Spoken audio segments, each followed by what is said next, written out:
no place I can go. Street life, it's the only life I know. Street life, and there's 1,000 parts to play. Street life, until you play your life away. You let the people see just who you wanna be, and every night you shine just like a superstar. That's how the life is played, a tempting masquerade.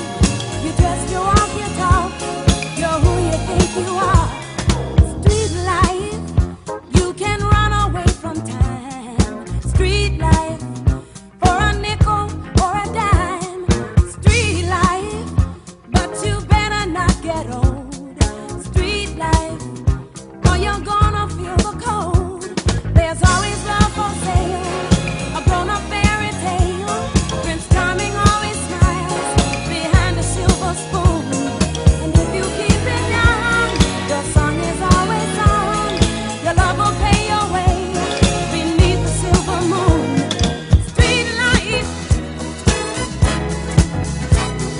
street life, street life. Oh, street life.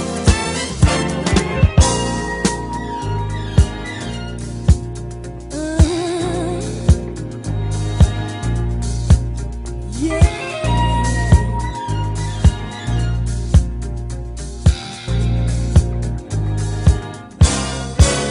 I play the street life because there's no place I can go.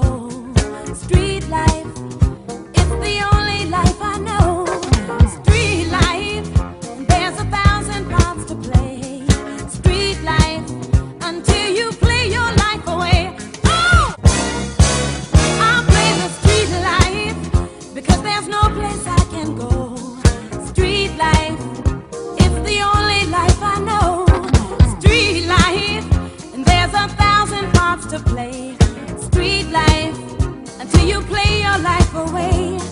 You let the people see just who you wanna be, and every night you shine just like a superstar.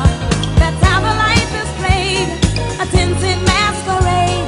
You dress, you walk, you talk, you're who you think you are. Street life, you can run away from time. Street life, for a nickel or a dime. Are you not entertained? Are you not entertained? Is that why you're here? Good evening, ladies and gentlemen, and welcome to the Film Radio Show. My name's Stephen Lloyd Jackson. I'll be your host for the next 2 hours. This country, you gotta make the money. Then when you get the money, you get the power. Say hello to my little friend. Every Tuesday night from 12 till 2 in the morning.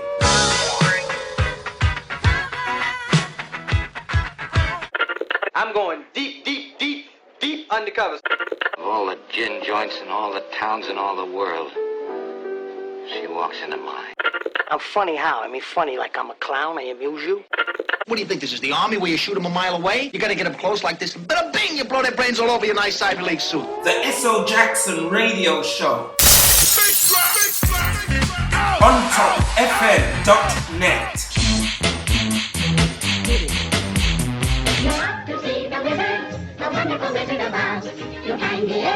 Let's paint the picture for the audience. Mr. Bond. James Bond. This is Sparta! Go bring the money! 3, 2, 1. You're only supposed to blow the bloody doors off. I love the smell of napalm in the morning. Frankly, my dear, I don't give a damn. I have a dream. So make sure you join me and my co-host Charlie Emsis every Tuesday night. Each week we'll be discussing my all-time favourite movies and listening to some great music. The S.O. Jackson Radio Show on ontopfm.net. That's all, folks. And good evening, ladies and gentlemen, and welcome to another edition of the SL Jackson Radio Show. My name is Stephen Lloyd Jackson, and I'll be your host for the next 2 hours, along with my co-host, Charlie Emsis. How are you, Charlie? Yeah, man, I'm good. How are you? I'm feeling great. We've got one of these movies on tonight that I kind of grew up with. It's a marvelous movie. It really spans and skims around the great city of New York. I'm talking about the 1979 $7 million gang classic, The Warriors. Written and directed by Walter Hill, a legend. To say he's a legend is kind of undermining his skills, don't you think so? I think his films are really badass. To put it bluntly, I just think he's a superb artist. Now when we talk about Walter Hill, a lot of you guys out there may not be aware of this guy, but he's responsible for such great movies like 48 Hours, Another 48 Hours, The Getaway, and he was one of the producers and rewriters on the classic Aliens movies. He made it into what it is now. That's right. He's done a lot of work with that franchise. He also done another classic movie. It's a movie with an actor called Ryan O'Neal. It's called Driver. He's done a whole host of great movies. He's from Long Beach, California, born in 1942. Let's get back to the movie The Warriors. It's actually taken from a novel by Sol Urich. He's an American Jewish guy, and he grew up in America. He grew up in New York, where he eventually went on to study literature, but he actually worked in the welfare system there, and that's where he really got to know about young people's struggles, the people that's been left out on the side to fend for themselves in life. And this is what really inspired him to do this book, The Warriors. Great book. There was another writer on this film as well. I think he's called Jeffrey Shaber. That's right. They actually done the screenplay, where the screenplay is written in a film format and usually taken off an original piece from a book or play. Anyway, Charlie, what can we say about this 1979 gang classic, The Warriors? I think it has a very special visual style. It has a great sense of artistry in all aspects of the film. Indeed. I was in New York the other week. I was actually in Brooklyn, and I came out of this club and I was walking 2 o'clock in the morning in Brooklyn. Although none of the Warriors were shot in Brooklyn, I was walking along the street and I just remembered this film, The Warriors. I was expecting one of the baseball gangs to come out and start shaking their baseball and say, hey, what are you doing in my turf? It's a lot of iconic images in this film because it just has a great sense of design. We don't usually talk about costume designers. I believe it was Bobby Mannix and Mary Ellen Winston who actually designed the costumes for this. What a great job they done. Yeah. For me, it's kind of reminiscent of Stanley Kubrick's Clockwork Orange with all that kind of fancy dress costume. And it also, for me, dives into a kind of Stephen King and John Carpenter style of filmmaking. It's not exactly sci-fi, but with the electronic music just bursting in at all these times, and with all the makeup and face painting and costumes, it kind of gives this kind of surreal sci-fi feel to it. And not to forget the acting. Even though there are no real famous or really that experienced actors on it, the acting is also very iconic, and they're very subdued in a way, but there's also a lot of passion deep inside those actors. But they're very subdued, and they have these steely faces, and they don't show much emotion on them. That's right. As we walk you guys through this film, you're going to notice that none of the rivalry gangs really speak. They don't say that much. They just seem to come in and out. It's almost like it's like a theatre production play that you're watching at times. Very theatrically done. We're discussing the 1979 movie The Warriors. This is ontopfm.net. You could look us up on the ontopfm.net Facebook, or you could join us on our Facebook, SL Jackson Radio Show. And I must say to the audience, we've got a new Twitter page on at SLJ Radio Show. Those of you who haven't seen this movie before and you do not wish to know what happens, Cork your ears.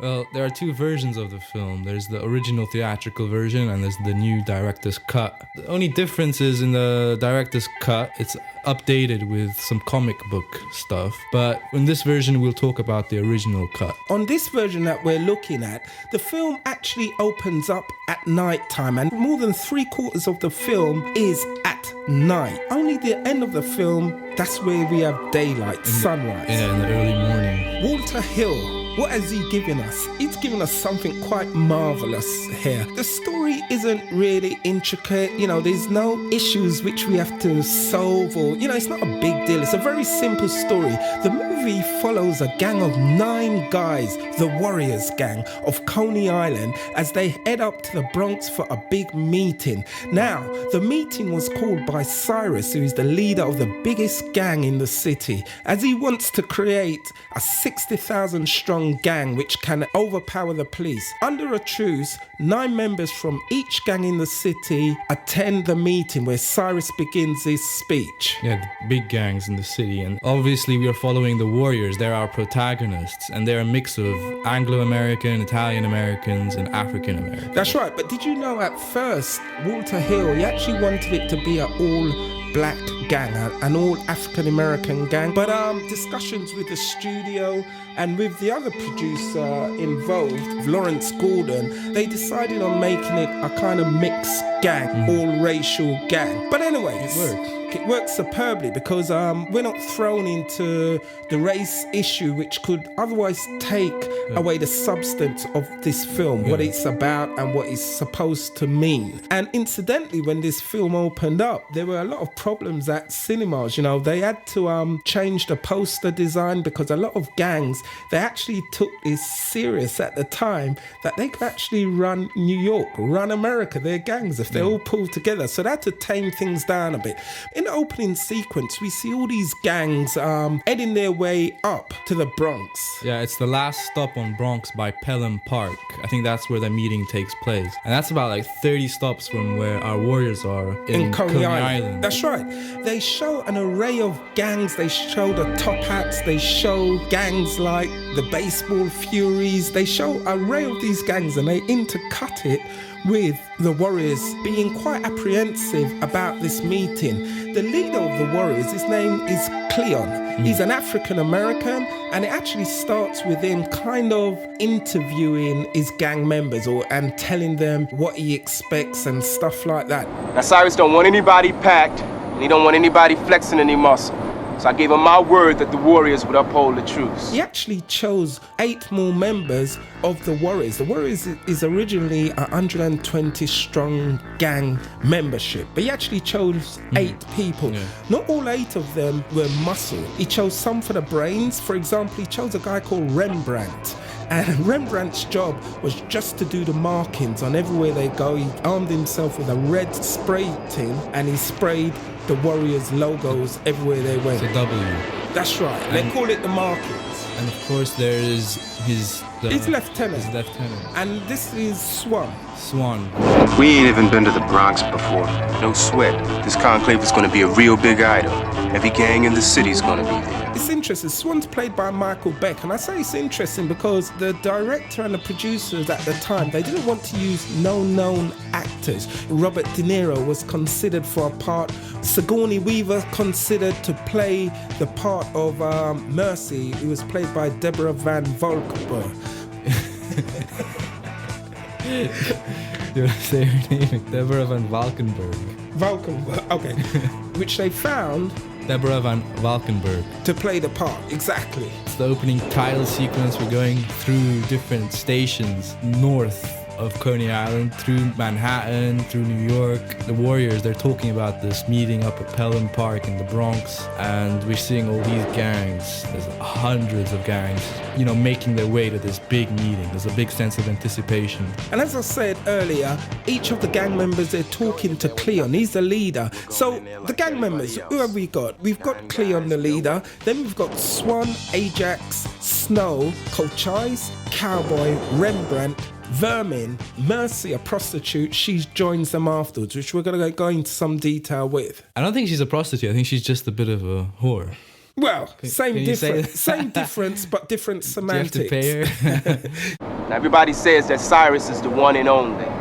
I think we better go have a look for ourselves. This is ontopfm.net. This is the S.O. Jackson radio show. You could hook us up here every Tuesday evening, well, just after midnight GMT. We're going to play a few tracks now, and I must say, tonight is also a special night, Charlie. We got some disco stuff going on.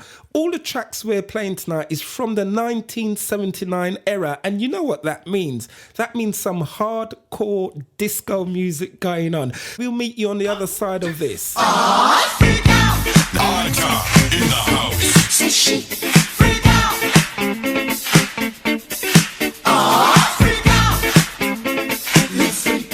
Say she, freak out. Have you heard about the new dance craze? Listen to us, I'm sure you'll be amazed. Big fun to be had by everyone. It's up to you, surely can be done. Young and old are doing it, I'm told. Just one try and you too will be sold. It's called a freak, they're doing it night and day.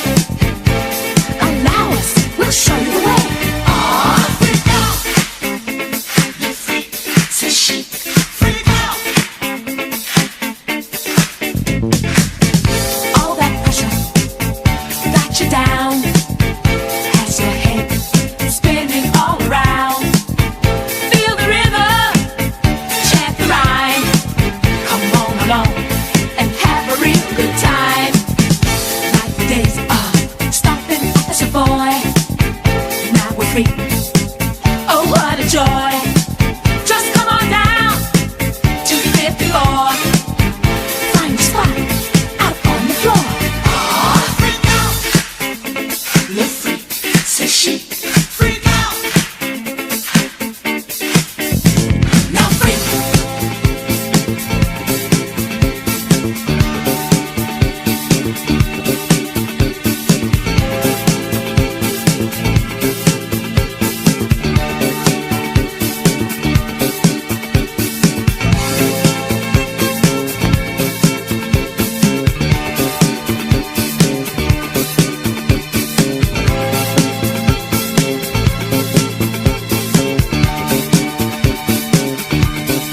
I say freak.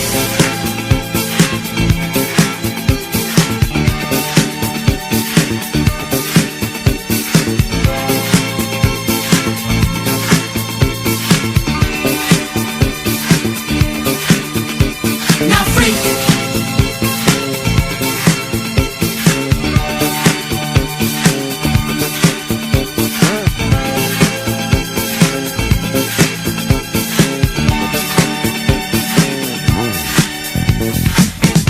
All that pressure got you down, has your head spinning all around.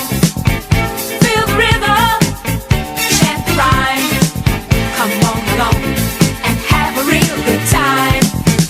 Like the days of stomping as a boy. Now we're free. Oh, what a joy! Just come on down to 54. Find a spot out on the floor. Freak out, let freak, say she, freak out. Freak out, let freak, say she, freak out. Freak out, let freak, say she, freak out. Let's be real. You know, I was wondering, you know, if you could keep on, because the force, it's got a lot of power, and it makes me feel like it makes me feel like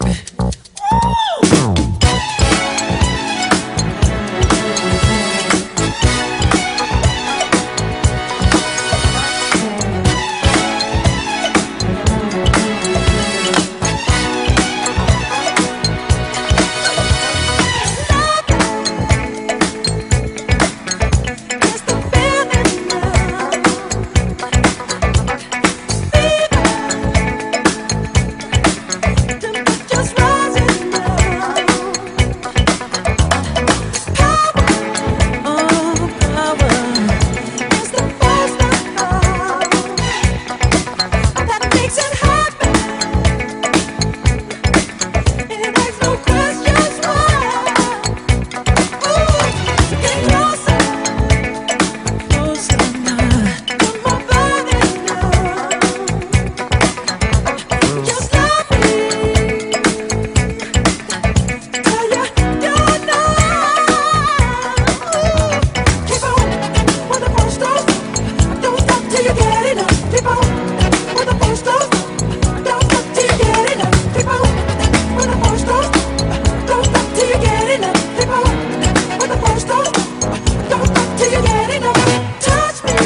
and welcome back to the SL Jackson radio show. This is ontopfm.net. We're here every Tuesday just after midnight, and tonight we're talking about the $7 million 93-minute film The Warriors. So the track you just heard was Michael Jackson and it's called Don't Stop Till You Get Enough, and also the track before that was Chic and that was called Le Freak.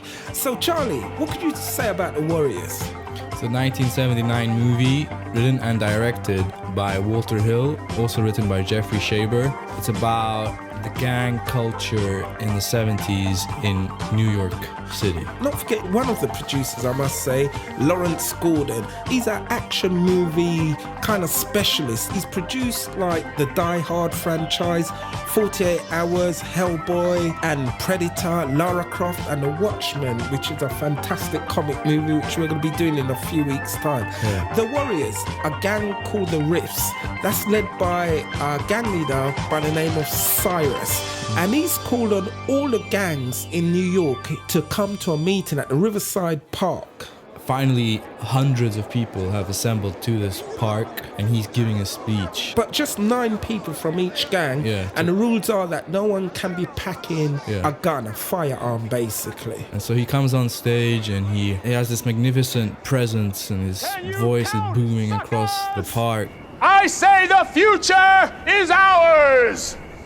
If you can count. Very flamboyant. He's almost like one of these kind of preachers that are preaching to the masses, preaching to his flock, telling them that his way is the right way. We've got the Saracens sitting next to the Jones Street Boys. We've got the Moon Runners right by the Van Cortlandt Rangers. Nobody is wasting nobody. He's in this kind of robe and he kind of have this kind of angelic presence, mastering where he wants to take his people. Yeah, and everyone's like listening to him, you know, gangs upon gangs of people who are not fighting. They're all united at this point listening to him and to his speech. And he wants to unite all these gangs together to overcome issues. Territory, narcotics that a lot of these gangs deal in, you know, protection, car crime and stuff like that. And what he's trying to do basically, he's trying to build this kind of United Nations, this forum for all these gangs. And he's quite believable when he does it. And incidentally, the guy that plays Cyrus is played by a guy called Roger Hill, but the original Cyrus was supposed to be a real gang member. And what happened there, he just went missing. Because a lot of gangs at the time, they weren't happy about Walter Hill creating this movie. Not that he was going to create a bad movie, but they weren't being included in this movie. Yeah. So they caused a lot of disruption at the time to the production. And eventually Walter Hill, or the Paramount, the production company, they had to hire some of these real gang members to come on board as extras and to protect the set. It's a bit like what happened with The Godfather when that was first filmed. You know, there's a lot of union problems and the Italian Americans around the area at the time weren't too happy with it. So he's giving off this great speech, Cyrus is 60,000 soldiers. Now there ain't but 20,000 police in the whole town. Can you dig it? Can you dig it? Can you dig it? And the crowd is really getting animated, they're getting excited, you know, they're all cheering, punching their fist in the air. And again, this isn't something that I could see real gangs doing. It's kind of theatrical, caricature of what gangs you'd imagine them to do. But Walter Hill, for some reason, managed to pull it off superbly. But then we see police cars drawing in very silently, moving in, engines off, they're just sliding down the hill, parking up, cordoning off these gangs in the park. And what happens next? We're introduced to a character called Luther. We introduced to him because we see a close-up shot of a revolver being passed hand on hand between 8 gang members, and it reaches the final gang member, and that's Luther. And you see his face. That's right. You know he's going to cause trouble. And he runs a gang of misfits, basically. And reminds me of the Joker in the Dark Knight movie. He's just there to cause trouble for the sake of it, and it's just in his nature to cause mayhem. There's no real reason for him That's to right, do and, what and he's he about to admits do. that. And Luther runs with a gang called the Rogues. The Rogues. And they drive around in this big hearse that's got all this graffiti around it. Yeah. But he's an interesting character. We see this gun being passed around as Cyrus is talking. Just the hand-to-hand of this revolver. And then we see Luther pointing a revolver, and then he fires it.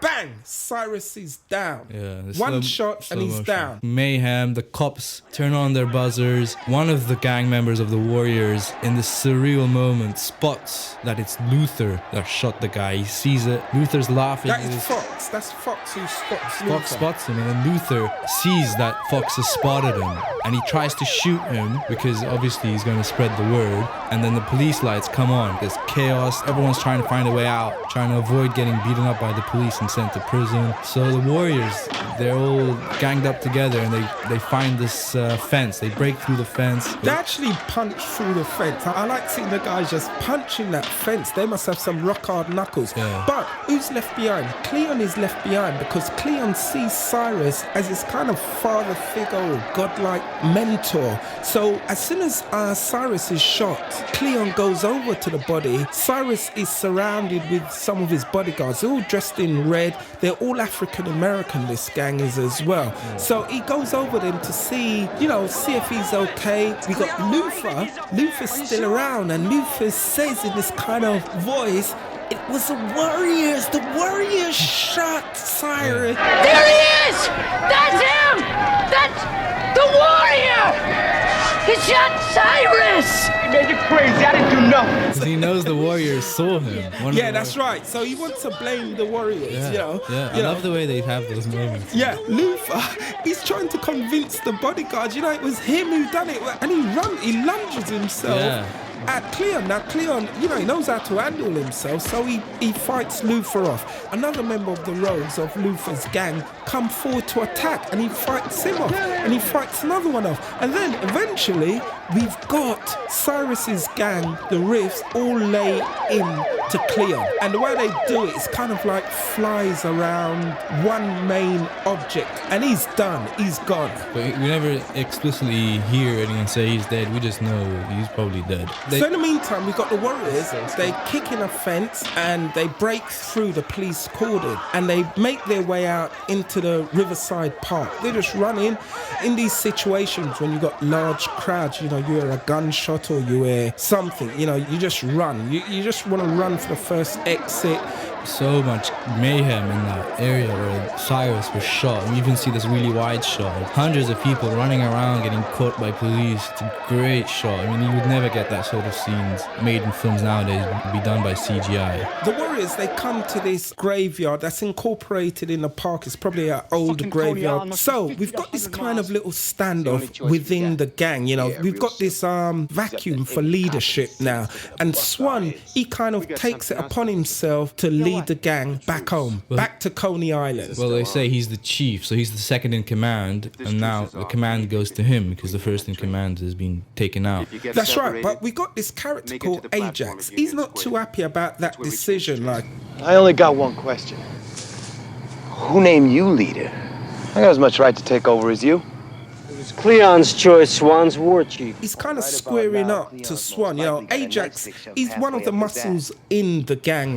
He's not too afraid to square up to Swan. This is the point. We kind of realize these guys are probably very young, teenagers almost. They're 18, 19, because of this, the way they act and the way they think. Yeah, but in all situations, whether they were in the army or whether it was some fraternity, you would get a situation like this where they know the leader's gone. Usually they do know who the other leader is supposed to be, who's going to step up to the plate. In situations like this, you get people who kind of think hang on a minute, maybe I should be doing this. Why is this guy better than me? So you get them to squaring up. A little fight was about to ensue. Yeah, he goes, make your move. I want to be warlord. Make you move. the rest of the guys, they joined in and they said, you know, let's just calm things down. Let's just get back to Coney Island. So Swan is kind of taking the mantle to lead the charge, basically. So he asks Rembrandt to keep a lookout to see if there's cops in the area. Rembrandt's like a scout, small and fragile, and he's kind of androgynous, is he? Yeah. In certain shots, he looks like a girl. His movements and his mannerisms is like a girl.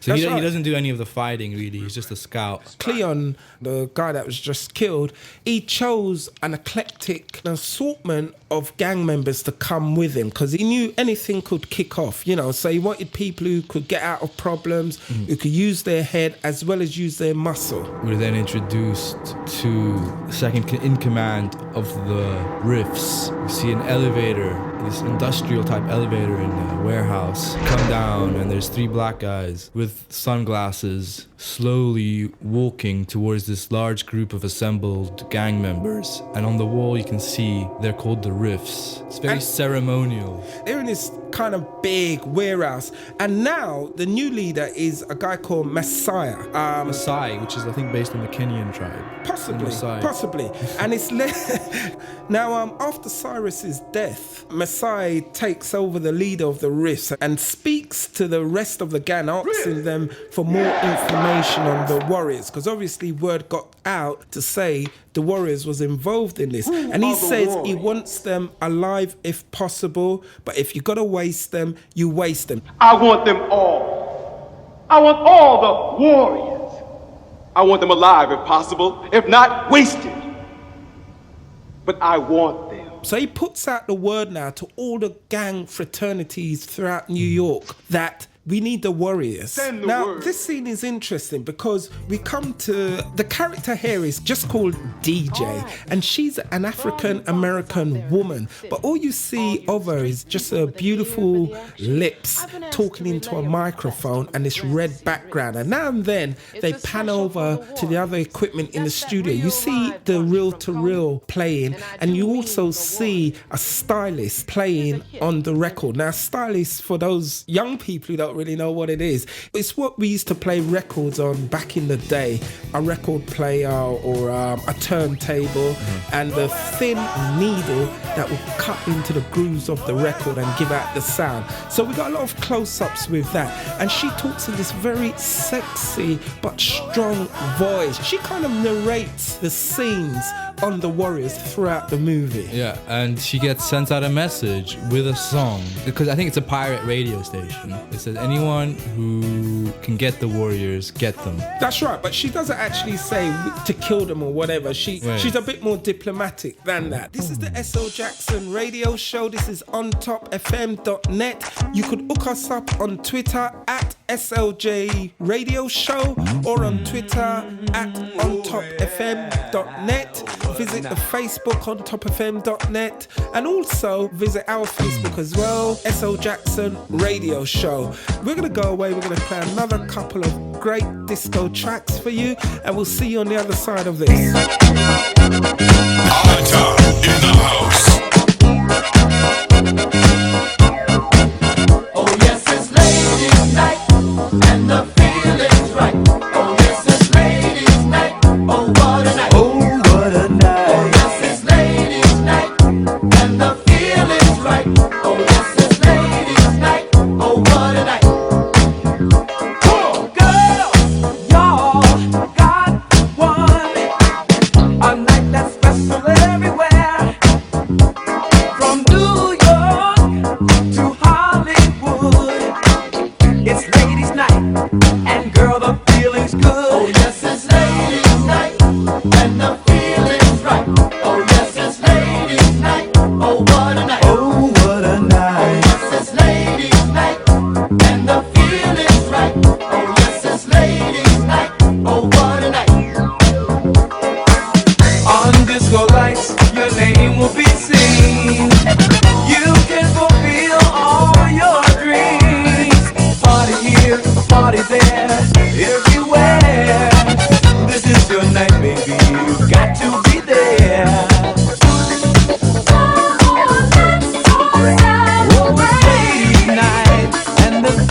lady, single baby, sophisticated mama.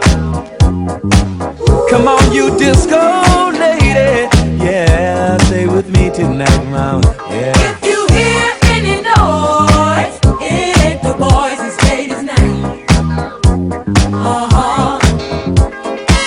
Gonna step out ladies night, stepping out ladies night. Gonna step out ladies night, stepping out ladies night. Oh yes, it's ladies night, and the feeling's right. Oh yes, it's ladies night. Oh what a night. Oh what a night. Oh yes, it's ladies night, and the feeling's right. Oh yes, it's ladies night. Let's be real.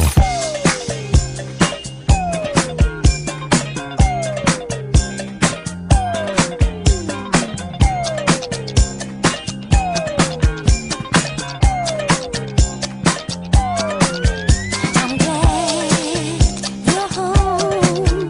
Now, did you really miss me? I guess you did by the look in your eye. Really back and relax while I put away the dishes. Then you and me can rock about. You can ring my bell. You can ring my bell. Ring my bell. You can ring my bell. Ring my bell. You can ring my bell. Ring my bell. The night is young and full of possibilities. Well, come on and let yourself be free. My love for you, so long I've been saving. Tonight was made for me and you. You can ring my bell, ring my bell, ring. You can ring my bell, ring my bell, ring. You can ring my bell, ring my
And welcome back to the S.O. Jackson radio show. And the two tracks you just heard, the first one by Kool and the Gang, and that was Ladies Night. And the next one was Anita Ward, and she sung Ring My Bell. We do take the music that we play each week from the film's era. So this week we're going on a disco fever renaissance from the 1979 film The Warriors, directed by Walter Hill, starring a bunch of unknowns at the time, and I don't think any of them's really done that much now. We've had a few of them doing TV stuff, and we've got this gang leader, Cyrus. He's the leader of the Riffs, the biggest gang in New York, and he called a meeting at the Riverside Park in the Bronx for all the other gangs in New York to meet up there. 9 members from each gang. They mustn't pack no firearms. He wanted to call a truce with all the gangs so that they could start to run New York. He reckoned he could outnumber the police. They can run the city, basically. Yeah, they could run the city, run all the crime, all the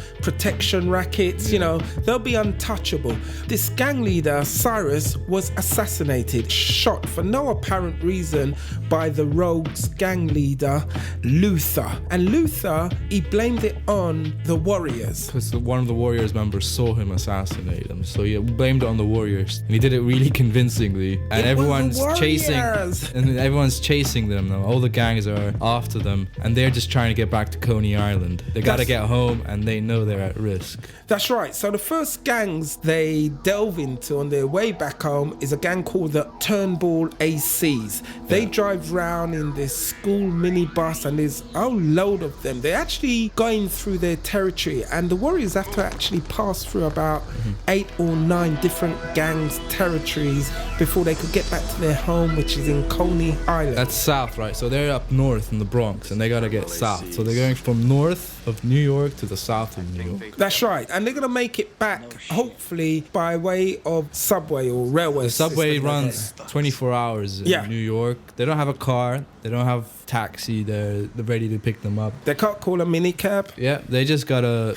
leg it on the subway. So they're waiting for the subway train to come on the platform above them, and they see the Turnbull ACs come towards them. The train comes in. They know they gotta make it onto that train. They don't know how long they'll wait. It's not like the underground. Every 3 minutes average time. Here it could be up to 20 minutes before the next train comes. They gotta get on it, and so they run in front of that minibus of the Turnbull ACs, and they leg it towards That's the train. right. And I like Ajax. He's the last one left into the train station, and he actually gives them a finger. And one of the Turnbull gangs, he tries to hit him with a plank of wood. He misses, and the plank of wood shatters against an iron girder. And then he gets onto the train. All the rest of the Warriors, they've already got onto the train. So they're heading on their way to Union Station. But what happens? The train stops. There's actually a fire somewhere along the line on the tracks or by the tracks. So they have to dismount the train. They have to get off the train. The fire is probably set by a gang member to stop the train. Of course, and we've got to remember what's inspiring these gangs to take out the Warriors or to capture them for the Riffs. What's in it for them? They know that they'll move up onto the ladder of gang hierarchy. Notoriety, the better reputation. That's right, and that's a good thing. So what do we have now? The Warriors, they've escaped from the Turnbull ACs. There's a scene that shows one of the Riffs gang member talking to Masai, telling him that the Warriors got away, basically. We just heard from the Turnbulls. They blew it. There's no expression on his face. He's just probably thinking, well, lucky guys. Because he hasn't really heard of the Warriors. They're not that much of a big gang. He's thinking like they're going to soon be captured. He's going to have them in front of him. Yeah, I remember one of the Warriors' leaders, Cleon, he got killed at the Cyrus assassination. That's right. And there's only 8 of them left now. They get off the subway because of the fire. Maybe we ought to worry about who set that goddamn fire. Come on.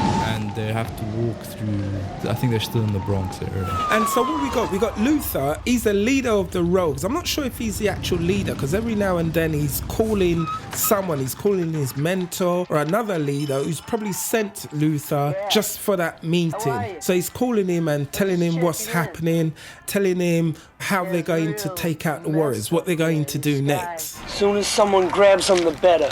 Samantha, you afraid the Warriors are gonna shoot their mouths off before they get racked?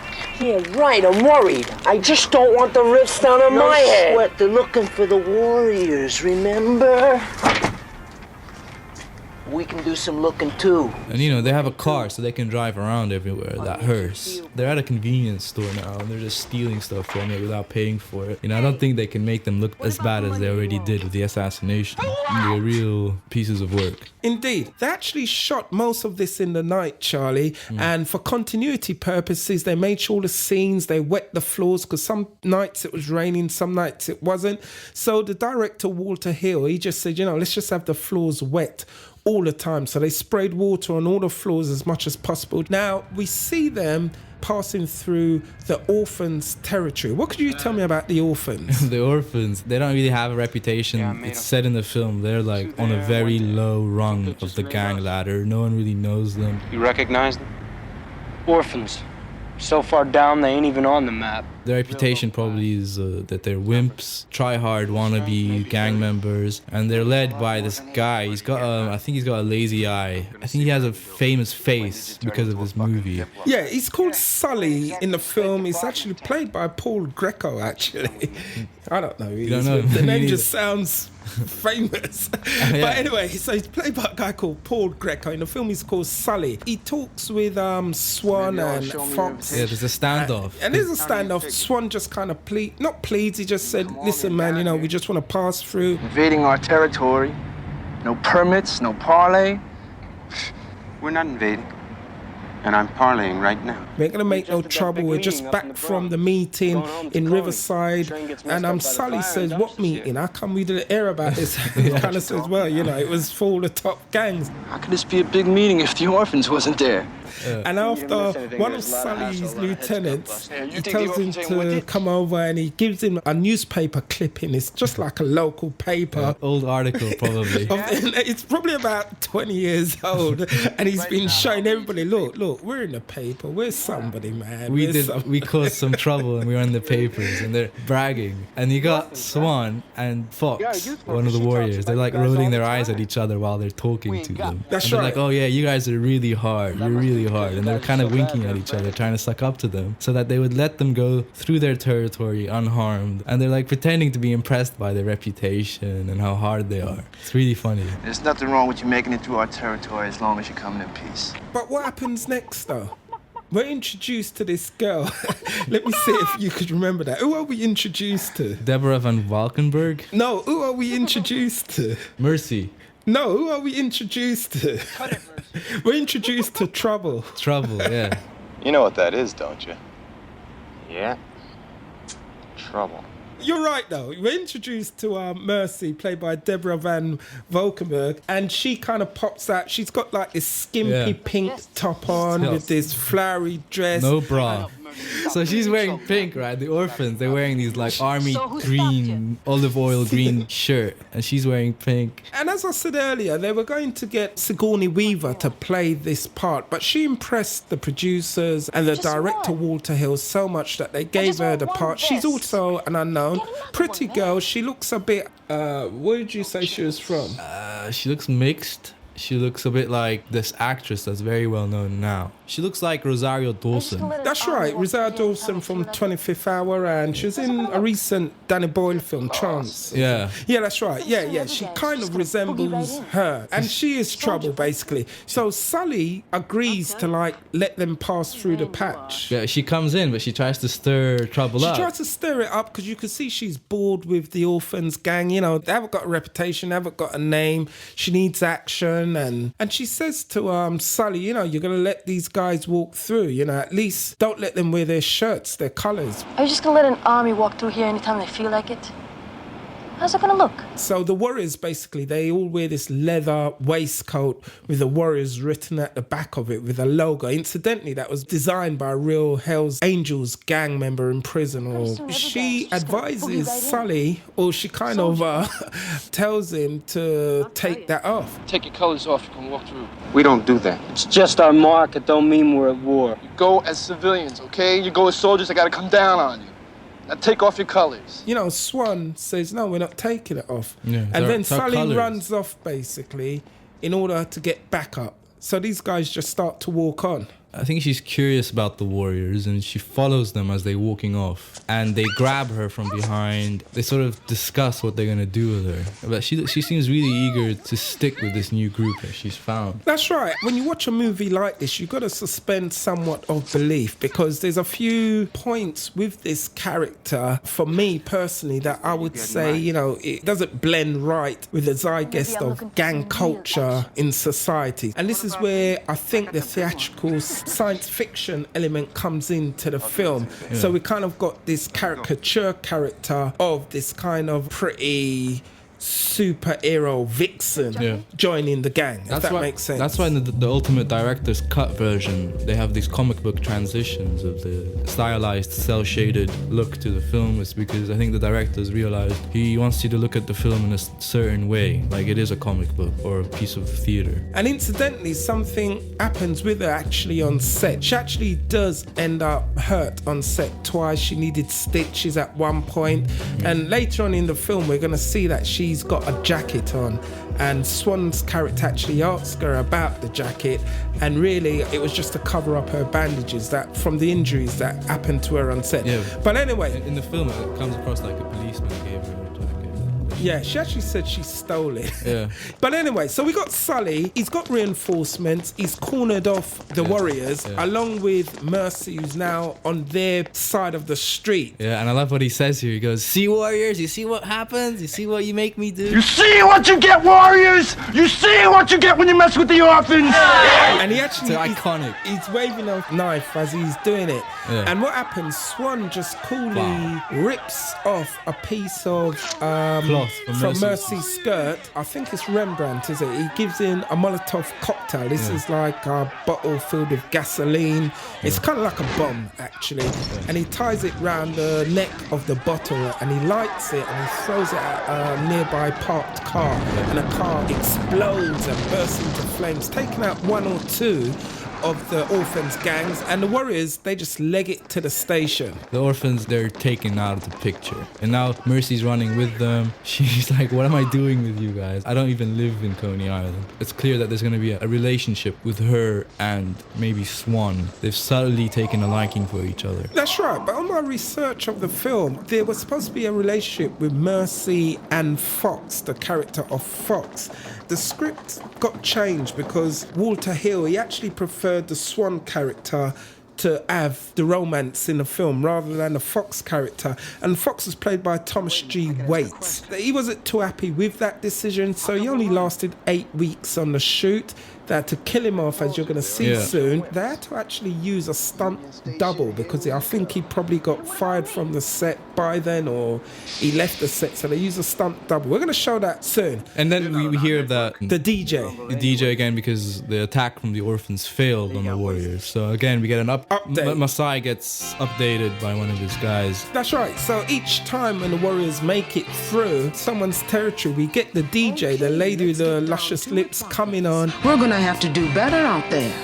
Our friends just made it past one of the minor league teams. And, you know, she's speaking in this nice mellow tone, saying, well, the warriors have made it through again. You know, we still got the rogues on their case. The rogues, they're kind of coward. They want to put them against everyone else first. And they're probably going at the end and clean it up and go back to the riffs and say, yeah, we've done all this for you.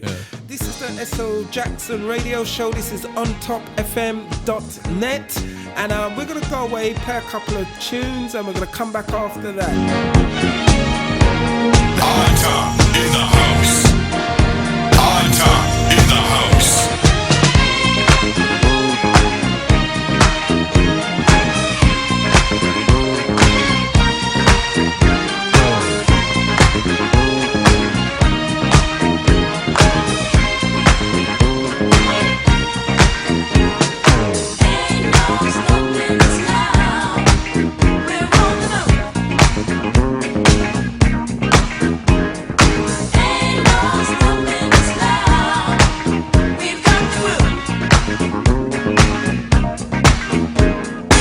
There's been so many things that's held us down, but now it looks like things are finally coming around.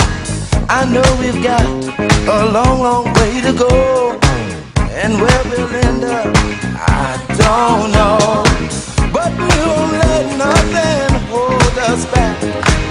putting our show together. We're polishing up our act. And if you've ever been held down before, I know you refuse to be held down anymore. Well, don't you let nothing stand in your way. I want y'all to listen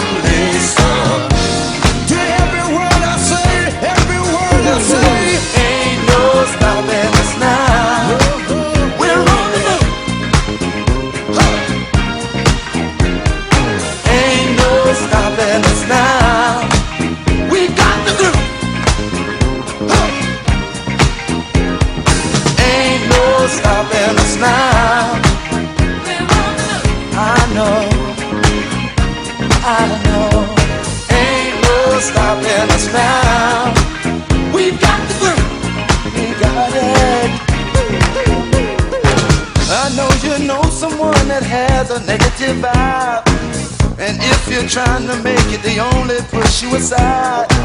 They really don't have nowhere to go. Ask them where they're going, they don't know. But we won't let nothing hold us back. We're gonna put our show together, gonna polish up our act. Well, and if you've ever been held down before, I know you refuse to be held down anymore.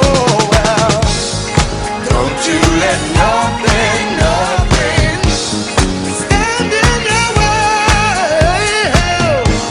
I want y'all to listen to every word I say, every word I say. No. We're moving, we're grooving. Moving, yeah, I know. Grooving. Moving, go. Let's be real.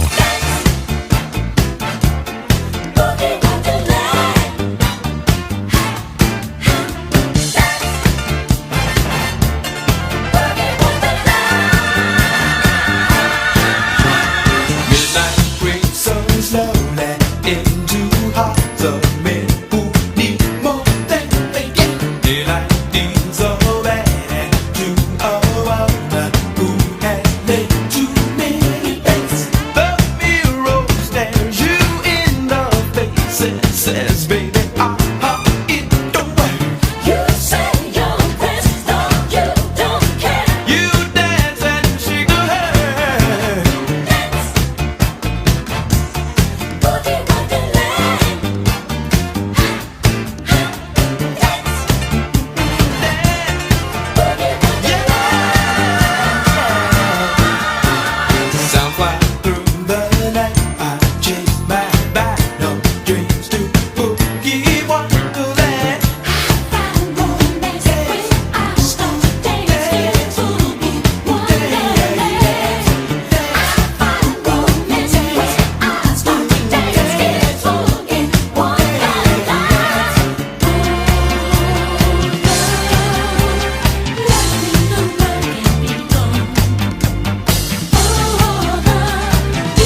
welcome back to the S.O. Jackson Radio Show. This is ontopfm.net. We're going out over the globe. You know, we've got people out all in America, Europe, Africa, Australia even. We're here every Tuesday evening, and you can hit us up on at SOJ Radio Show or at ontopfm.net. And a couple of tracks you heard, the first one being by McFadden and Whitehead, and it's Ain't No Stopping Us Now. Beautiful track. And the second one was Earth, Wind and Fire and Boogie Wonderland, another great track from the 70s. And all the music that we're playing tonight is actually from the 1979 era when this movie was made. We're talking about The Warriors. Great movie. I mean, I watched it 5 years ago, and now I've watched it again for the show, and it's just dawned on me what a masterpiece it is. Indeed. I mean, it's made by Walter Hill, and he's responsible for 48 Hours. Watchmen, the producer, is responsible for that. We're talking about Lawrence Gordon. The actors in this movie, they chose not to use any big names because they just wanted the audience to focus on the essence of this masterpiece. But I think they did a great casting job because, well, we have our protagonists, the Warriors. They all look like cool guys, you know, they look like nice guys, like good people almost, even though they are in a gang. While the enemies, they don't look like so nice. What they've done as well, to put another layer on top of that, they actually made most of the other gangs not talk. It's like they took away the audio from the other gangs, you know, they're just silent when they're fighting them. It's only the Lizzies, a girl gang, which we're going to come across shortly, who actually says a lot. It makes the gangs more ominous if they don't say anything, if the silence is more powerful. Yeah. What we got, just quickly recap you on what's happening. We got the Warriors. They were called to a gang meeting in the Bronx, along with hundreds of other gangs in New York. The leader who called the meeting, his name was Cyrus, leader of the Riffs, the biggest gang in New York. He was blown away by a guy called Luther, who's with a gang called the Rogues. Basically, Luther blamed it onto the Warriors, so now everybody's out looking for the Warriors. And the Warriors have to make it back home, basically, to Coney Island. They're going to make it back home on foot and by train. So we're at a point now where the Warriors, they've just escaped from the clutches of the orphans. Yeah. They've gone up on a train station. And they've made it to 96th Street, and then the train stops again. By the police, by the cops. The cops are chasing them, and they've got split up. Now, I was saying earlier that we've got this character called Fox. He was supposed to be the love interest with Mercy, but Walter Hill wanted something different. The actor and director, which sometimes happen, they call it see eye to eye. So apparently, and I'm only saying apparently, Fox character, he left the film. So what they had to do, kill him off basically. So here we see Fox struggling with a policeman, and they're fighting, they're rolling around on the platform, and an oncoming train is about to cross their paths, and the policeman kicks Fox off into the pathway of this oncoming train, and he's dead now. Yeah. So now they've lost 2 gang members. They're down to 7, and on top of that, the gang have split. 3 of them have gone onto a train, and they've gone south to Union Square. 4 of them, our leader Swan, with 3 others, have missed that train, and they're out on the street, and they get confronted by the Baseball Furies.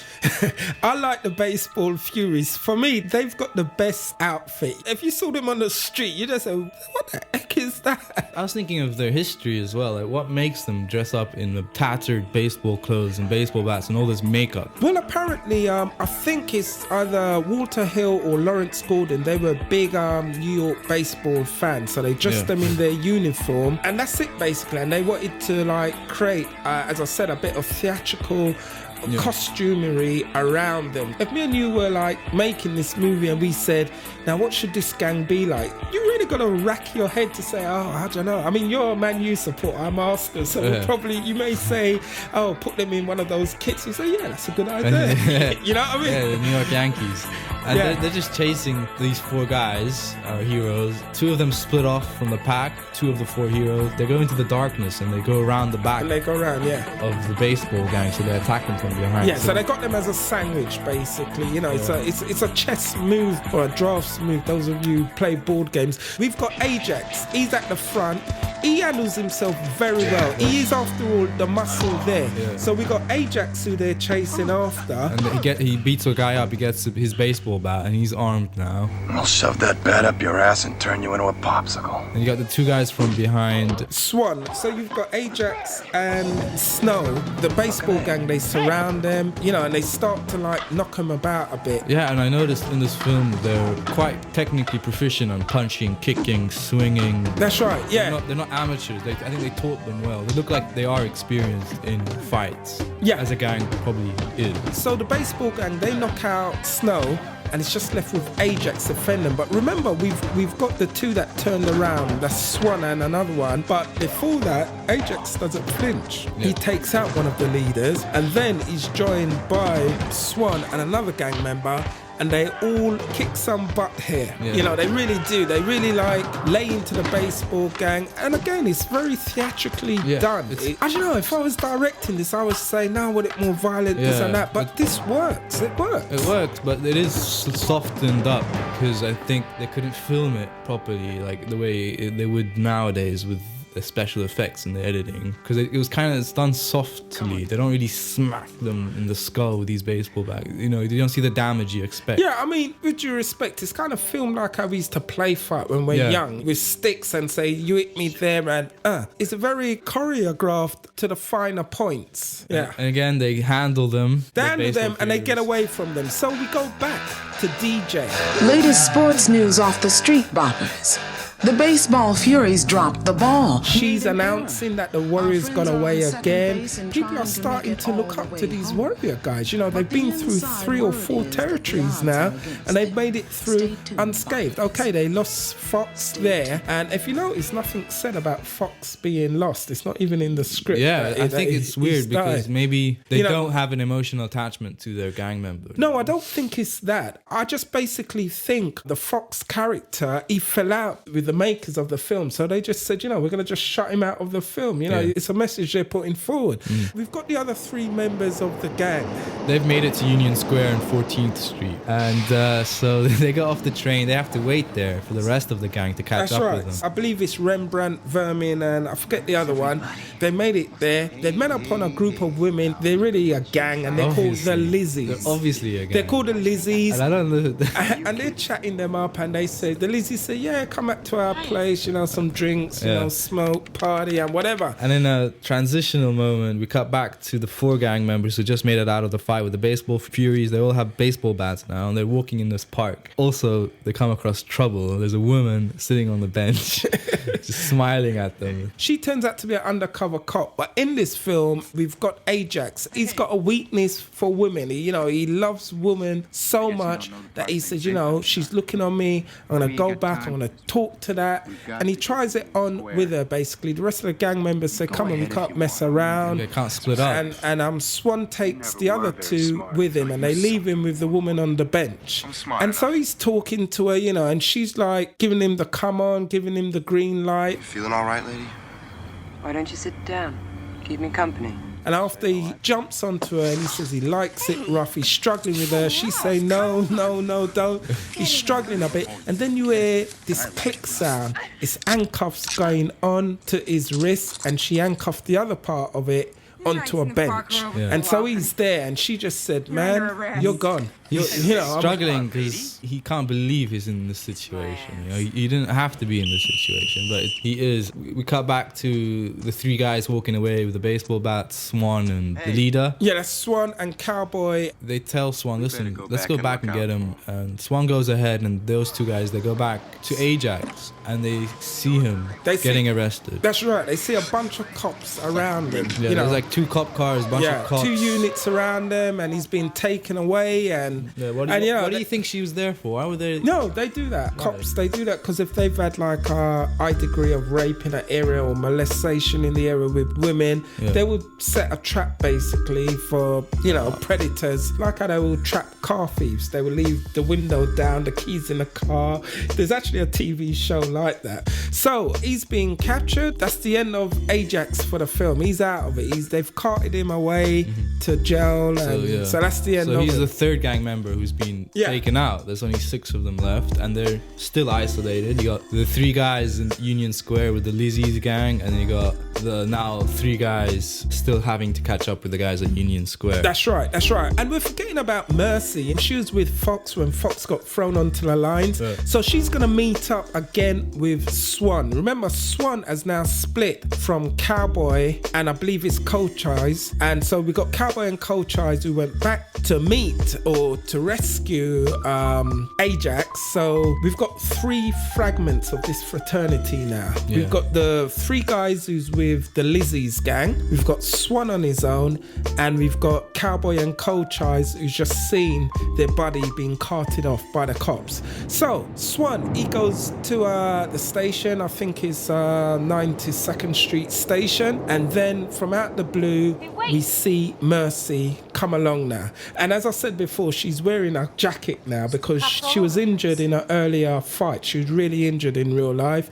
She had to have a few stitches on her wrists, I believe, or on her arm. So the director said, let's put a jacket on her. This is probably improvised or just said to them at the last minute, just tell the audience about the jacket, because you don't want it coming on one of those TV film mistakes program, So she just said, she stole the jacket, it's no big deal. He doesn't trust her, and I think also at the same time he likes her, but he's testing her. I was going to say that. He just likes her, man. He likes her a bit too much, because she asked him, why you like this to me? And he says, because every time I'm looking for someone, I end up with someone like you.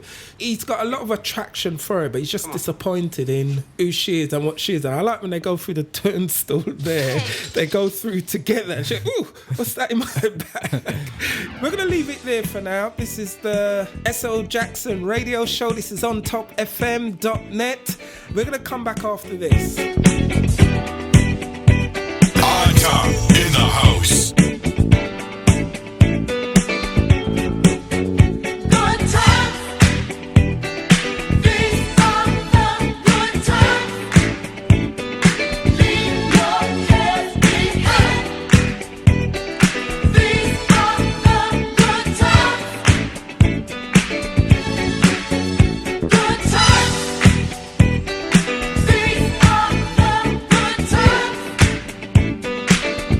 Used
boogie to the hip, hip hop, you don't stop the rockin' to the bang, bang boogie. Say up, jump the boogie to the rhythm of the boogie to beat. Now what you hear is not a test, I'm rapping to the beat. And me, the groove, and my friends are gonna try to move your feet. You see, I am Wonder Mike, and I like to say hello.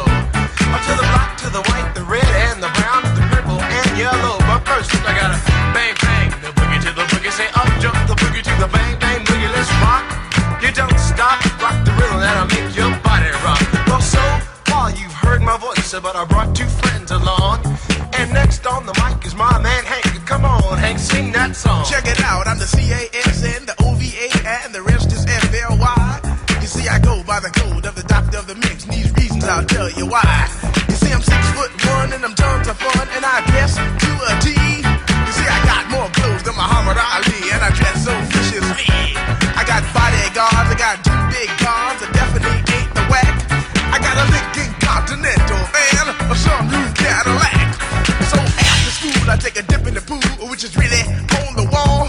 I got a color TV, so I can see the Knicks play basketball. Hear me talking about checkbook, credit cards, more money than a sucker could ever spend.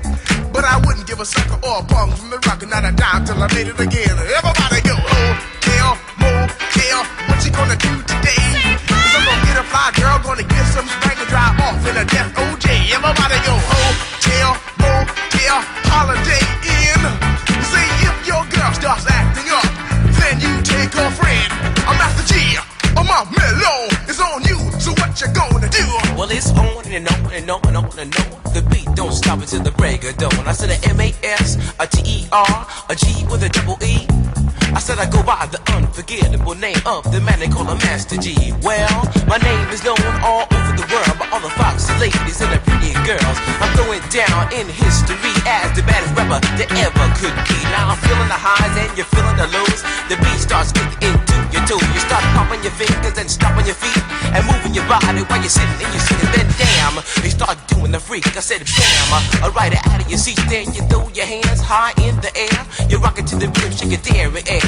You're rocking to the beat without a care. Cruise the show, I shot MCs for the affair. Now I'm not as tall as the rest of the gang, but I rap to the beat just the same. I got a little face and a pair of rhyme eyes. All I'm here to do, ladies, is hypnotize. Singing on and on and on and on and on. The beat don't stop until the break of dawn. I sing it on and on and on and on and on like a hot butter. The pop, the pop, the pop, give it, pop, the pop, pop. You don't dare stop or come alive, y'all. Give me what you got. I guess by now you can take a hunch and find that I am the baby of the bunch, but that's okay. I still keep in stride, cause all I'm here to do is just a wiggle your behind. Sing it on and on and on and on. The beat don't stop until the break of dawn. I sing it on and on and on and on and on. Rock, y'all. Do it on the floor. I'm gonna freak you here, I'm gonna freak you there. I'm gonna move you out of this atmosphere, cause I'm one of a kind and I'll shock your mind. I put the jig jiggles in your behind. I said 1, 2, 3, 4. Come on, girls, get on the floor. Come alive, y'all. Give me what you got, cause I'm guaranteed to make you rock. I said 1, 2, 3, 4. Tell me Wonder Mike, what are you waiting for? To the hip hop, the hippie to the hip to the hip. In the house. You don't stop rocking to the bang bang. And welcome back to the S.O. Jackson radio show. This is on topfm.net. We're here every Tuesday evening, just after midnight, so technically it's Wednesday mornings. The tracks you just heard, that was Chic, and it's called Good Times. And the other track after that, one of my favourite rap tunes of all time, Sugar Hill Gang with Rapper's Delight. So Charlie, we're talking about the 1979 gang film classic, The Warriors. What do you reckon? Fantastic. I love it. This film, it brings back so many memories for me growing up in London and watching these kind of movies at the time, you know, really good stuff. And basically we're at a point now where most of the Warriors, they've been split up now. 2 of them has died. One of them has been caught by the police he was trying to rape a woman, so he's now been captured in a bait police trap. And now we've got 3 members of the gang. They're at Union Square, 14th Street, and they were the Lizzies. The Lizzies has kind of seduced them. The Warriors are not aware of them being a gang. Yeah, but they're wearing colours as well, purple and pink. Yeah, but these girls are kind of attractive to the Warriors, Yeah. so they're just interested in getting something off them for tonight. But Rembrandt is kind of suspicious, you know, he's apprehensive about them going to these girls' apartment and smoking and drinking, and you know, so he's got his guards up. While he's saying they should wait at the station for the rest of the gang, and he doesn't want to be there. His situation sucks because he's watching his two buddies. They're getting with a couple of the Lizzie's gang, and he's just waiting for them to finish so they can get back to the station. How much longer we're gonna hang around here? Huh? Hey, what's your hurry, man? We just got here. We ought to be getting back to Union Square. They're gonna be worried about us. He's sort of watching out for his buddies. He's with Coach Ice and Vermin. They just want to have fun with these girls. Whilst that is happening, across the way, we've got Swan with Mercy. They're in the station, they're trying to make it south to Union Square, and they come across a cop, and he throws the bat at his legs, at the cop's legs, and trips him up. And he's being chased by the police in that station. They've escaped the police now. And they've actually run down the tunnel. The train was coming after them, but I think they got out of the way. It must have got out of the way. So they're walking down the train tracks south, you know, to make it to the next station and to make it into the clear. I think their characters are developed here, their relationship. Mercy, she's got the hots on for Swan, and she asks him, you know, what's wrong with her? Why does he like her, you know? Look, what do you got against me? You've been picking on me all night. I don't like the way you live. The way I live? Yeah. I keep hoping I'm gonna run into something a little better. What kind of crap is this?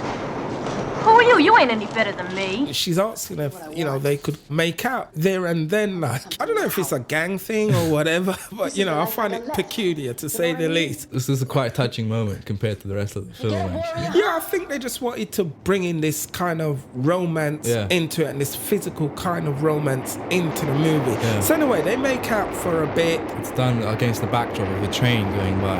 And Yeah, it's meant and to be romantic. And a red light, which is shining on them, probably from one of the traffic lights, signal lights in the tunnel. It's done in the taste of the film. You know, it's not done by the fireplace and wine, and so they have an argument. She wants to keep making out with him, but he doesn't. He's playing it hard to get because I think he's trying to test her, right? And so he leaves her basically. Yeah, She's I mean, looking up. not just that he's playing hard to get, he's got business to do. He's got to sort out his gang, and there's another 110 members of the gang waiting for them. So, you know, he don't want to mess up. He want to keep his job as being the boss of the gang, basically. So he's got to look after his guys, or at least bring a good majority of them back with him. And he doesn't know if it's all a setup with Mercy and that lot. Yeah. So anyway, we cut back to the Lizzie's apartment, and the other two gang members, Coach Ice and Vermin, they're making out with the other girls, and some of the other girls are putting on a dance show for them. Rembrandt is still cautious, you know, he's just looking around still. Yes. And basically, one of the girls get up and say, "You're the Warriors." So you're the famous Warriors, the guys that shot Cyrus. And Rembrandt, he sees another girl pull out a knife on Coach Ice. The chicks are packed! The chicks are packed! As they're making out, all hell breaks loose, you know.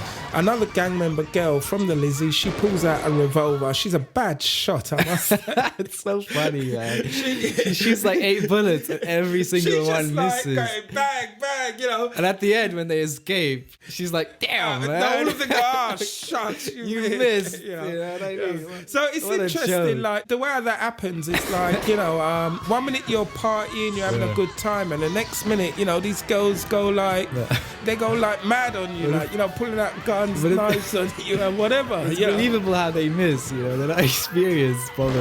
Yeah, one of the girls get a chair smacked over In her face, slow motion one gets shot. one punch, and the door is locked on them. The door is actually locked. Yeah, so And they so smash they through just it. smash straight through the slow door. motion. Yeah, so... And they escape, and they're like, damn, they got away. Yeah, I think that was the only time when they shot that on set. That was a set. Yeah, that's the only set they built Inside. for that in a New York studio. Yeah, so anyway, Rembrandt, he's sliced on the arm, so that kind of puts him out to a certain point. Of Yeah, he can, not that he was putting in that much action anyway, you know. No, but he didn't come on for the muscle, he came on for the brains and to put the W tag all over New York, you know, Yeah. so... They're on a street corner, and they agree to go back to Union Square to wait for the rest of the gang to come down. You know, we're talking about this like as if, you know, yeah, they're doing this, they're doing that. But picture yourself like in this position in the film. And this is the way I watch movies sometimes, is I put myself in that situation, you know. And remember, these guys back in them days, and you stay to your own turf. 10 miles away is foreign land to you, you know what I mean? Because you're not going to other people's territory, other gang members' territory. So it's supposed to be a frightening experience for these guys, yeah? I mean, I can imagine. It must have been tough to not feel safe and secure as you do nowadays in New York and in London and these cities. Yeah, of course. I mean, but you do get used to it. But I'm talking more of a gang member. I mean, for the general public, they were relatively safe anyway. But I'm talking for gang members who cannot go into other people's territory. I mean, you get that in London now. You get that in all major cities or big cities throughout the world. Everybody's got their own patch and stuff like that. Yeah. Okay, so we're at Union Square Station and we come across Swan's by himself. He's left Mercy down the tunnel. He's a right gentleman, is he? Yeah. You know, taking a bird out for a day and you leave her in a train tunnel. Yeah, and he's walking around. He's walking around looking for the rest of the gang members who are meant to be waiting there for him. And he's being tagged by, what can you call these guys? The rollerblade? No, these guys, they roller were... skate. He's on roller skates. Yeah, these guys, the punks. Just one of them's on roller skates. That's the leader. The punks hang out in the subway station in Manhattan, like dressed in brightly coloured outfits with dungarees. The leader's on roller skates and he's just following around Swan like. And I like their costume. They look very science fiction in a way. It looks very cool. Yeah. Now the Warriors, they meet up again. They're all back together away from Swan. So there's 5 of them back together. Yeah. You got Cold Chice, you got Rembrandt, you got Vermin, you got Cowboy. They all meet up. They all meet up. They're all together now. They're at Union Station, but they're at a different level to it's where huge, Swan is basically. Quite a big station. Yeah, they're on a different platform. So Swan's just standing there. Mercy finally comes out from the corner and she meets up with Swan and she says, you know, there's some guys looking at you. And he's, I like what he says, I know that, but now they know that I know. You know? I know they're on my ass. But now they know I know it. Yeah. Yeah, so that's cool. But we see the rest of the Warriors come back together. And this is the first time they've all been together as a unit for quite some time in the movie now. And this is why I like the layers of this movie, because we got different members of the gang doing different things and we all bring it back together. In quite a cool moment, the 5 other gang members of the Warriors come down the stairs. Swan sees them and he smiles at them. And not too much of a big smile. He just gestures a smile and he gestures for them, moves his head slightly to go in the toilet basically. Because he's telling them, listen, there's a bunch of guys here. It's very tactical, you know, these kind of gang fights and whatever. He knows that this is not their territory. They probably don't know the station as well as these other guys, so they want to get them in a confined space where they could take them out. Him with the rest of the gang go into the bathrooms of Union Square and you see these punks, they have a bunch of other guys join them and they're gang, you know, still. The big It's gang. still their gang, yeah. There's going to be a big fight scene. I like Mercy. She's arguing before she goes in the toilet. I can't go in there. That's a men's room. You know, like she's some kind of, you know, really sophisticated chick. I just think it doesn't matter right now. And she gets grabbed into the toilet. It doesn't matter at this stage if it's a man or a woman. It's about survival. Yeah, but that's what I'm saying. She's moaning that it's a men's room. She can't go in there. And after one of the other gang Warriors members just drags her inside. We get the other punks gang member. They all enter into the toilet. All the toilet cubicle doors are closed. Yeah. They're inside waiting for them. They're probably crouched on the toilet seat. Yeah. This scene actually took 5 days to shoot, this fight scene. I like it a lot. It's very good. It's a very good fight scene. Yeah, it's a bit slow motion-y, you know, and how they're soft on each other. It's like, as you said, a school fight. It's theatrical. For me, this whole film is theatrical. I once thought of making a gangster film, actually, giving all like these gangsters water pistols to play with. But anyway, one of the gang members, he opened the door. Rembrandt, armed with his spray can, he spraying to the gang member's face, and then after the fight ensues, you know, we got this chaotic fight going ahead on the wide shots. After we kind of home in on each gang member as they battle it with their nemesis. Some of the gang members got baseball bats, they're swinging it. Some gang members are ducking. We see Rembrandt get taken out by a punch. So he's out on the floor for the rest of this duration of the fight with Mercy. Mercy sinks her teeth into one of the gang members. You know, that's as much as she could do. Then after she get knocked to the floor, we got Rembrandt and Mercy just kind of cowered on the floor. And we just see this fight scene happen. And I like it. These fight scenes are very technical to shoot. They're very hard. You know, because you got to do stuff over and over again from different angles. And this is why this fight scene took 5 days to do. Because, like, for example, you got this guy being thrown into the cubicle broken up. They probably do that shot at the end, but for certain reasons they may want to do other fight scene shots, so they got to rebuild the cubicle back again and do it from a different angle. So it's very technical, very time consuming. You've got to be very patient. We cut from that fight scene to Masai, the Riffs gang leader, who's now taken over the Riffs when the original gang leader Cyrus got assassinated. And so a guy comes up to him and he says, listen, there's this guy who actually killed Cyrus. I forgot what gang he's from. It looks like he's from the Rogue. Yeah, I don't think the markings are the same as the Rogues one. Yeah, he's from a gang though, and he said he saw, you know, who really shot Cyrus. Yeah. The word isn't quite out yet that the wanted or the reward for capturing the warriors is off. I like this scene here when they're on the train. So they've defeated the punks and they've caught their train. They're going home now. You remember they needed to catch a train at Union Square, take it to Coney Island. So they're on their way home. And the interesting thing happens is we get these couples on our date. They look like a prom school date. They look quite upper middle class couples. Yeah. They board the train. The girls are very flowery and happy, and the guys are happy. They look like, you know, they just had a good time.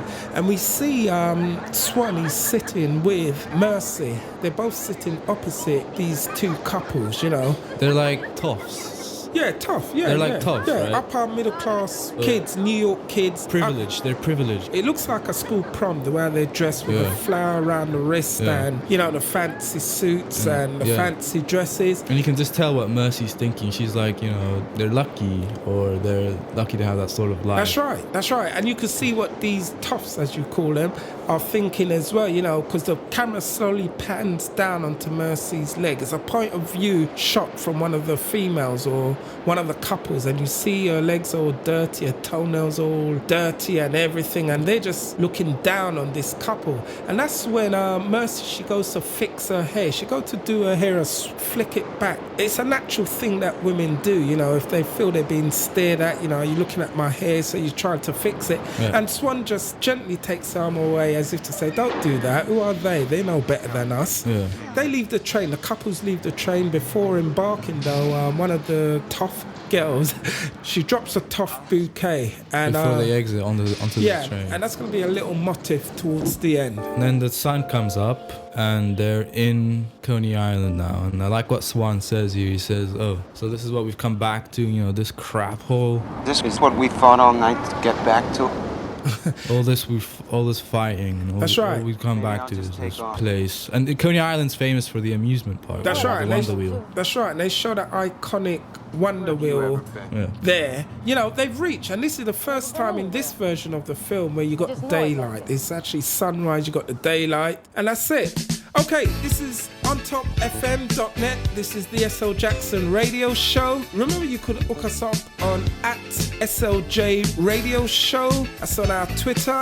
Also, ontopfm.net. We're going to play a couple of great disco tunes. We're going to come back after this for the finale. On Top in the house.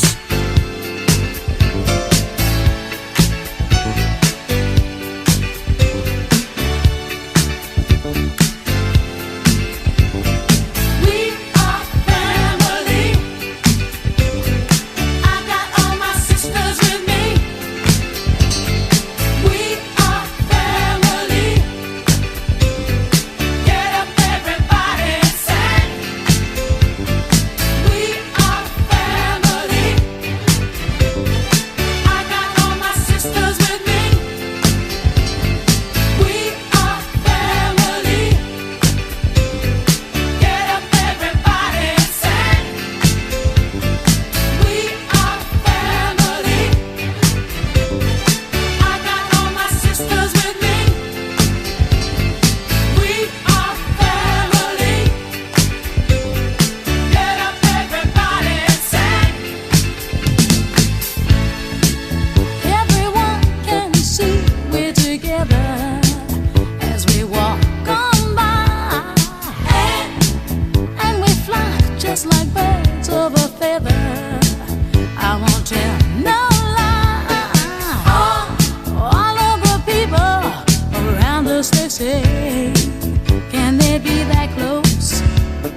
Just let me state for the record, we're giving love in a family dose. We are family. Hey, I got all my sisters with me. We are family. Get up, everybody, and sing. Sing it to me. We are family. I got all my sisters with me. We are family. Hey, I got all my sisters with me. We are family. Get up, everybody, and sing. Sing it to me. We are family. I got all my sisters with me. We are family. Get up, everybody. Let's be real. At first I was afraid, I was petrified. Kept thinking I could never live without you by my side. But then I spent so many nights thinking how you did me wrong. And I grew strong, and I learned how to get along. But now you're back from outer space. I just walked in to find you here with that sad look upon your face. I should have changed that stupid lock. I should have made you leave your key. If I'd have known for just 1 second, you'd be back to bother me. Lord, now go, walk out the door. Just turn around now, 'cause you're not welcome anymore. Weren't you the one who tried to hurt me with goodbye? Did you think I'd crumble? Did you think I'd lay down and die? Oh no, not I will survive. Oh, as long as I know how to love, I know I'll stay alive. I've got all my life to live, and I've got all my love to give, and I'll survive. I will survive. I will survive.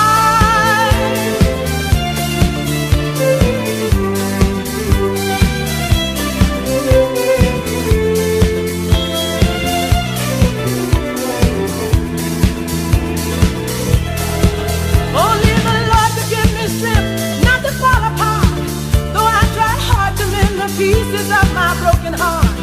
And I spent oh so many nights just feeling sorry for myself. I used to cry, but now I hold my head up high and you see me, somebody new. I'm not that chained up little person still in love with you. And so you felt like dropping in and just expect me to be free. Well, now I'm saving all my loving for someone who's loving me. Lord, now go, walk out the door. Just turn around now, 'cause you're not welcome anymore. Weren't you the one who tried to crush me with goodbye? Did you think I'd crumble? Did you think I'd lay down and die? Oh no, not I will survive. And as long as I know how to love, I know I'll stay alive. I've got all my life to live, and I've got all my love to give, and I'll survive. I will survive.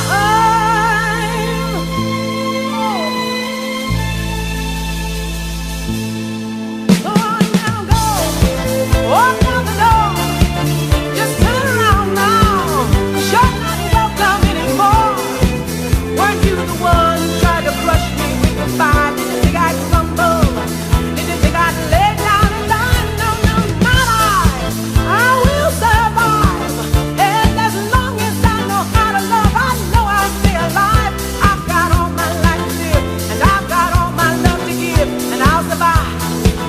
I will survive. On top in the house. And welcome back, everybody. This is the S.L. Jackson Radio Show. This is ontopfm.net. And a couple of tracks you just heard there. The first one being by Sister Sledge, We Are Family. And the other one is by Gloria Gaynor, I Will Survive. Two tracks that's kind of relevant for the movie that we're showing, because we've got a family of this gang called the Warriors, and they had to make it back all the way from the Bronx to Coney Island. And we've reached a stage where they've actually made it back now. And I think the hunt's been called off, but we've still got the rogues on their case. But before that, as the Warriors leave the train, Swanee picks up the bouquet of flowers that was dropped by the toffs before we went to break. He picks it up, and as a nice gesture, he gives it to Mercy. What do you reckon? He offers it to her. It's sort of like, here, just take this, you know. It's very funny. I think he's an intelligent guy. What he's saying there, he's kind of giving it to her as something to say, this is what you should be heading towards, and this is what I like from a woman. I want that. He does lifestyle. it like a caveman. He's like, here. Which is cool. Well, he's a gangster. Yeah. So they're in Coney Island, and they made it back home. The rogues are still after them. The rogue leader, Luther, he shot Cyrus, the Riff's original gang leader. He assassinated him at the start of the film. He shot him at the start of the film. At the meeting. Yeah. The gang meeting in the Bronx. So he chased them with their hearse car. Followed them, I would more say. He's followed them back to Coney Island. He's probably getting on the news wires from the people on the street that they've defeated all the gangs on the way, so they've made it back. So he's probably driven back to Coney Island. And we kind of got this iconic shot of all the warriors walking along with the girl, you know, a cool shot, track shot. Hit us up on our Facebook site, SL Jackson Radio Show, and, you know, you could see some pictures from the film as well. I mean, it's a very grayish day. The sun hasn't properly come up yet. It's a miserable day. Yeah, and obviously the warriors have noticed that they're being followed, and they run towards this underpass, regrouping. Yeah, so they kind of tool up a bit. They grab pieces of wood or metal from wherever they can, break a few things to make makeshift weapons from it. Yeah. So they're expecting another battle with the rogues. I like Mercy. She says, I could handle myself, because Swan tells her, you know, just get out of it. And she breaks this Budweiser bottle, and, you know, they're ready for a fight. Yeah. Swan, he's got a switchblade on him, and he said, you know... Everybody packed? Yeah. All of you stay behind me. I'm gonna take them out to the sand. What about you? You ready?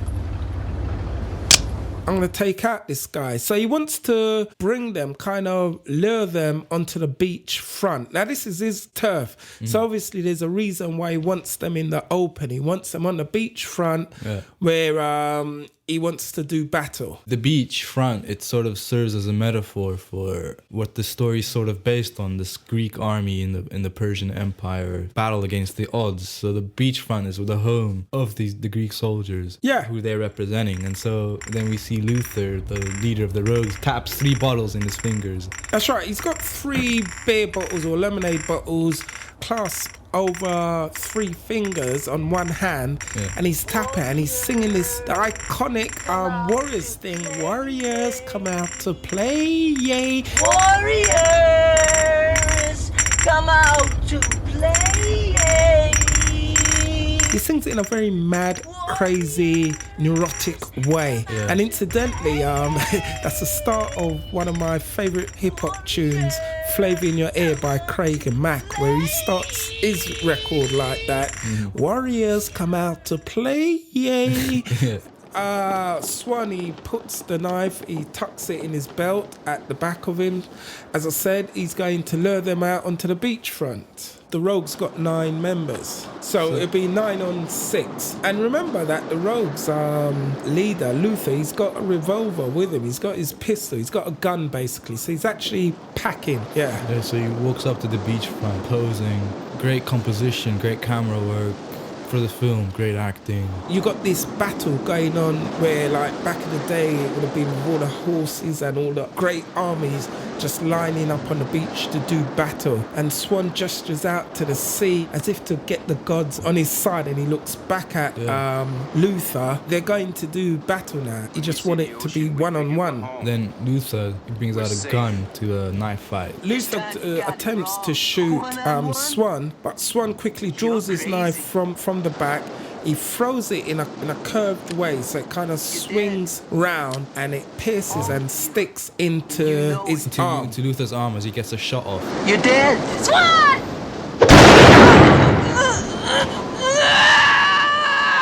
Yeah, he gets a shot off, but it misses. Swan takes the knife out of Luther's arm, and I thought he was going to scalp him. I would have said that would have been cool. It's representing that. But he doesn't scalp him. He wipes the blood from the knife in Luther's hair. And then we see the next shot of about 50 Riffs gang members, along with Maasai on the beach. They're all dressed in black t-shirts, black sweatpants.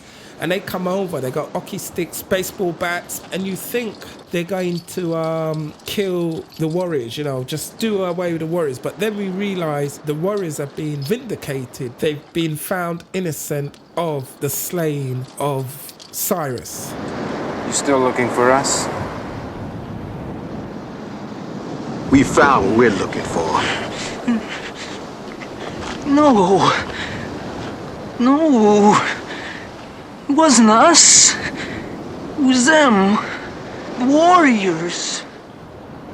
You warriors are good. And I like the gesture here from Maasai. He spreads his hand open. It's very He parts the sea, really. Yeah, it's very biblical, isn't it? Yeah, it's like he's parting the sea for them to go through, the Exodus for the warriors to go through. Yeah. And Swanee takes Mercy with him first. And it's also, I don't know, this is my sick head, and it's also like they're getting married almost. Oh, yeah. Mercy and Swan as they walk down the aisle. Yeah, and I like films that do that refer to biblical texts or to old texts, or mythology just adds so much depth. Yeah, or philosophical sayings and whatever. It sort of shows that there's a lot of thought put into each that goes into film, it, yeah. into each setup, into each scene. The circle then closes around the Rogues gang, and they're probably taken out. They're taken out. They're gone. And then we go back to the DJ, and she puts on a record, and she offers out, or she announces the vindication of the Warriors. And then we come back to the shot on the beach with the waves, and these guys are like messing about in the water, and they're home free. Yeah. And that's the Warriors. Yeah. The 1979 classic gang movie, Yeah, fantastic movie. What do you think of it? It's daring. How dare you make a gangster film so theatrical, and good simple story, good costume design, good makeup design, good lighting. Remember, most of this film, more than 3/4 of it was shot at night. Must have been hard. The DOP, hats off to him. Editing, I like. And the editor actually had 4 editors on board at first, but only one's been credited. I'll have to look into that. Andrew Laszlo, the DOP, beautiful camera work. When it needed to be dark, it was dark. He got the shadows right. Art direction is good. And it's not many films where I could say all the departments are good. You take your hats off for them. So the job they did was exemplary. Yeah. Great film. And as a matter of fact, I think it's its 34th or 35th anniversary this year. So we chose the 35th, I think. Yeah, we chose the right good time to celebrate it. And hats off to Walter Hill. Done a great job. Amazing. Okay, this is the S.L. Jackson Radio Show. This is ontopfm.net. Check out our Facebook page, S.L. Jackson Radio Show. We put a whole bunch of stuff, what's happening. In a few weeks' time, we're going to be doing some competitions and running some quizzes. There may be a bit of cash in it for you. Check out ontopfm.net radio page and the website. Go to TuneIn, where you could download or you could listen to it on your mobile, the show. You get the app, the Android or the iPhone app, and you could listen to it on your way to work, on your way home from work, or when you're chilling out. Okay, Charlie. Yeah. Good show. Yeah. Yep. Okay, so we're going to see you guys next week. And you can listen to this show again on our YouTube channel, SAR Productions. You have a good week. Until then. Thank you. And goodbye.